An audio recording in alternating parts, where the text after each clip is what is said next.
ഇത് നമ്മുടെ ബ്ലൂബെറി പ്ലാന്റുകളാണ്. ഇപ്പോൾ ബ്ലൂബെറി വളർത്താനായിട്ട് ഏറ്റവും ഇമ്പോർട്ടൻ്റ് ആയിട്ട് നമ്മൾ അറിയേണ്ട കാര്യം എന്ന് പറയുന്നത് അതിൻ്റെ pH ഘടനയാണ്.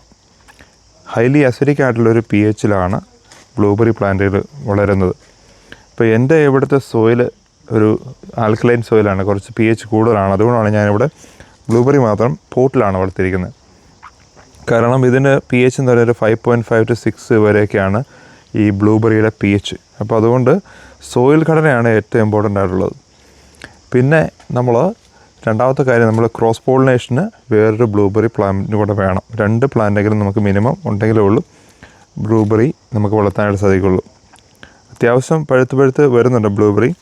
പക്ഷേ ബ്ലൂബെറിയുടെ പ്രശ്നം എന്ന് വെച്ചാൽ നമ്മൾ നെറ്റിട്ട് സൂക്ഷിച്ചില്ലെങ്കിൽ കിളി കൊണ്ടുപോകും. നല്ല ആൻറ്റി ഓക്സിഡൻസ് ഒക്കെ ഉള്ള ഒരു സാധനമാണ് ഈ ബ്ലൂബെറി. പക്ഷെ നല്ല രീതിയിൽ ഉണ്ടായി വരുന്നുണ്ട്. ചിലത് പഴുക്കുന്നത് കിളി കൊണ്ടുപോകും. നമുക്ക് നെറ്റിടാൻ സാധിച്ചിട്ടില്ല. നെറ്റിടുവാണെങ്കിൽ നമുക്കത് കുറച്ചും കൂടെ കിട്ടും. അപ്പോൾ ബ്ലൂബെറി വളർത്തുമ്പോൾ ശ്രദ്ധിക്കേണ്ടത് 2 പ്ലാന്റ് വാങ്ങി വെക്കണം. ഐഡിയലി പോട്ടിൽ വെച്ചിട്ട് pH റെഗുലേറ്റ് ചെയ്യാൻ പറ്റുമെങ്കിൽ അതാണ് ഏറ്റവും നല്ലത്.